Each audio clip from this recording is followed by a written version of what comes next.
رحم الله من قرأ لروحه الفاتحة.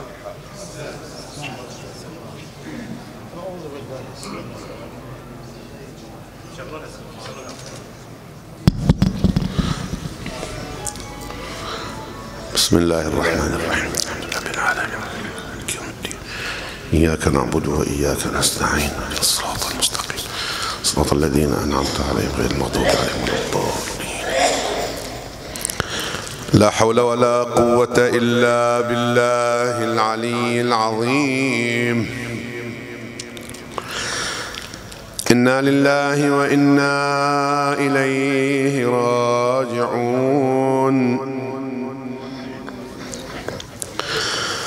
وأفوض أمري إلى الله إن الله بصير بالعباد.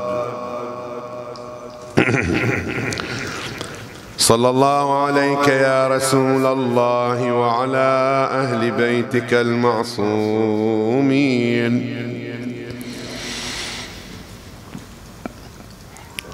صلى الله وسلم عليك يا مولاي وابن مولاي ومولى الكونين ونور العينين يا رسول الله. صلى الله عليك وعلى آلك الطاهرين الذين أذهب الله عنهم الرجس وطهرهم تطهيرا.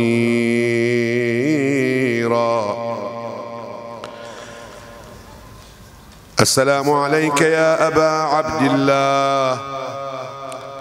السلام عليك يا ابن رسول الله وابن أمير المؤمنين وابن فاطمة الزهراء سيدتنا وسيدة نساء العالمين. ما خاب من تمسك بكم وأمن من لجأ إليكم.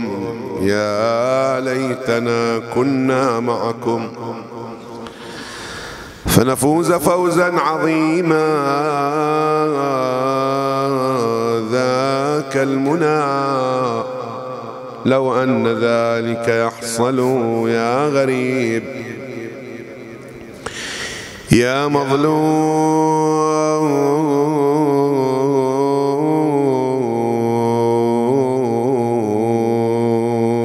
كربلاء.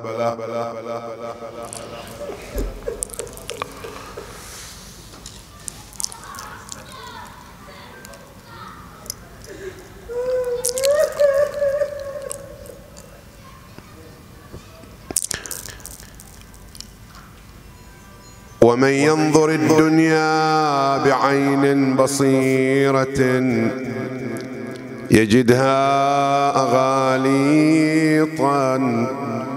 وأضغاث حالم. وهل ينبغي للعارفين ندامة على فائت غير اكتساب المكارم؟ على قدر بعد المرء منها ابتعاده عن الروح واللذات ضربة لازم. ألم تر آل الله كيف تراكمت عليهم صروف الداه أي تراكمي. أما شرقت بنت النبي بريقها وجرعها الأعداء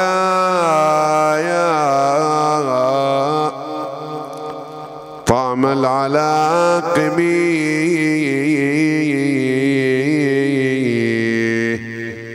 أما نابت الكرار منها نوائب لكن عن سموم الأراقم.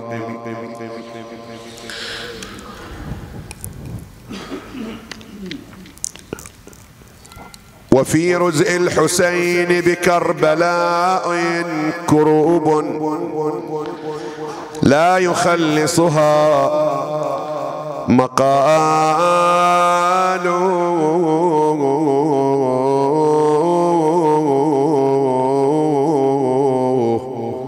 نعم مصائبهم شتى، وكل مصاب يرى سلوته عندما يتذكر مصائب أهل البيت، فتهون عليه مصائبه حتى وإن عظمت فإنها تهون أمام مصائب أهل البيت. أنست رزيتكم رزايانا التي سلفت، وهونت الرزايا الآتية، وفجائع الأيام تبقى مدة وتزول، وهي إلى القيامة باقية.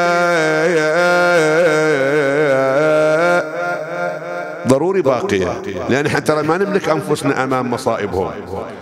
تبكيك عيني، تبكيك عيني لا لأجل مثوبة، لكنما عيني لأجلك باكية. وإذا ابتليت بمعضلة وشقيت جيبه، اذكر حبيب المصطفى وتنسى حبيبك. وإذا ذكرت مصيبته الله يثيبك. ذكرى على التربان مرمي بغير تكفي. حتى الزهرة رغم أن مصائبها عظيمة، لكن هي تقول نسيت كل مصائبي أمام مصيبة حبيبي الحسين. أبكي على أولادي ذبايح يوم عاشور، وانا نصبت العزا عليهم وسط القبور، ونسيت ضلع اللي بصير الباب مكسور، واعظم علي لين عناعي على حسين.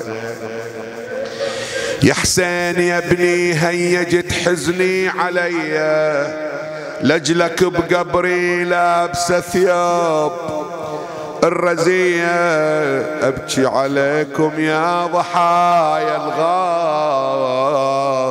الغاضرية، الله الكاتب كربلة تحويك يا حسين. لكن الأمر لله، ولا حول ولا قوة إلا بالله العلي العظيم.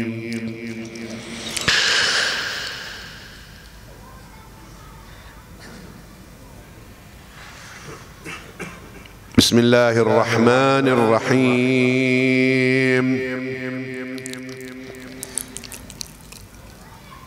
إن الذين آمنوا وعملوا الصالحات أولئك هم خير البرية.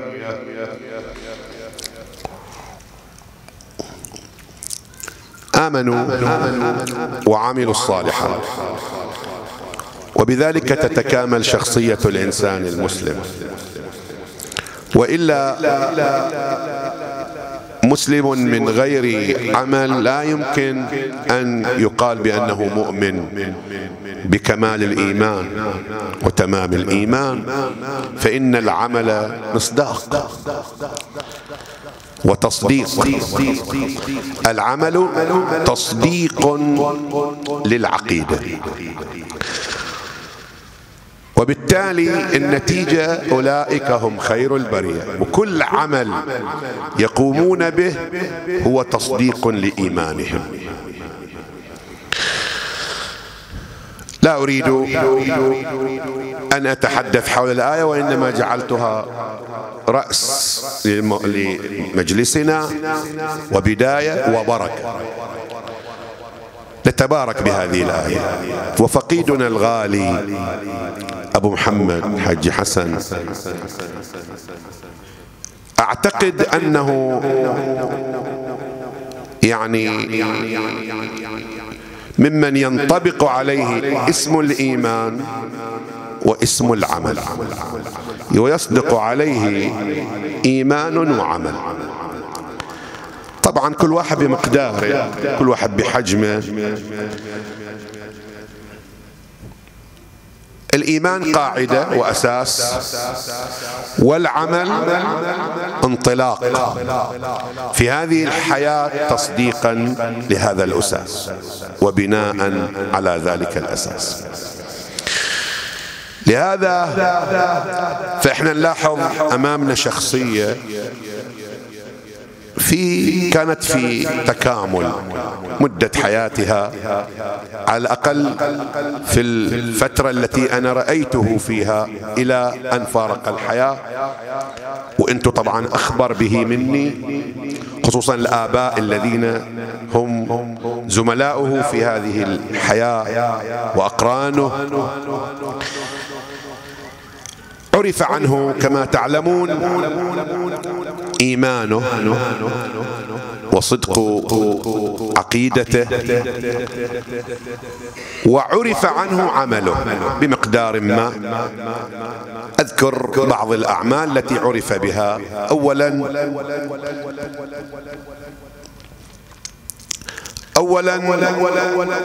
الأذان، وهو رفع الصوت إعلاما للمؤمنين بحلول وقت الصلاة، وناهيك بها فضيلة، ناهيك بها فضيلة من الفضائل التي يمكن أن يرقى بها الإنسان. وعندما نرجع للروايات في بيان فضل المؤذنين وفضل الأذان، نجد أمامنا ما يحير الألباب. أولا أن الأذان بداية للانطلاقة للروح ولراحة الروح، راحة هذه الروح، انطلاقة هذه الروح نحو الأعلى، نحو ساحات القدس، وبذلك ترتاح. لهذا إذا صار الوقت قال يا بلال، قال النبي صلى الله عليه وآله: يا بلال أرحنا بالصلاة. زين، يعني أذن حتى يرتاح النبي بهذه الصلاة التي بدايتها الأذان وإعلامها وإعلام وقتها الأذان. ثانيا الأذان مطردة للشيطان، فقد جاء في الخبر ما مضمونه: إذا ارتفع الأذان هرب الشيطان، لأن الصلاة واجد تدوخ الشيطان. إذا تثاقل الإنسان عن الصلاة واجد يرتاح الشيطان ويفرح. لكن الأذان منبه، داعي، المؤذن داعي للصلاة، داعي لعمود الدين، داعي للعبادة التي هي أفضل عبادة، وهي أول ما يسأل عنه الإنسان من أعماله. فإذا صح نظر في أعماله الباقية. فقد ورد عن أمير المؤمنين عليه السلام: أول ما ينظر في صحيفة المؤمن ينظر، أو في صحيفة العبد ينظر في صلاته، فإن صحت نظر في باقي أعماله. وفي حديث آخر: إن قبلت قبل ما سواها، وإن ردت رد ما سواها. حياك شيخنا، تفضل منا. صلوا على محمد وعلى محمد.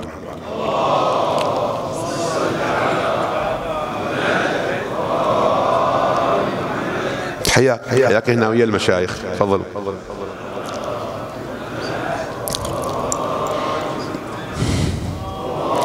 اللهم صل.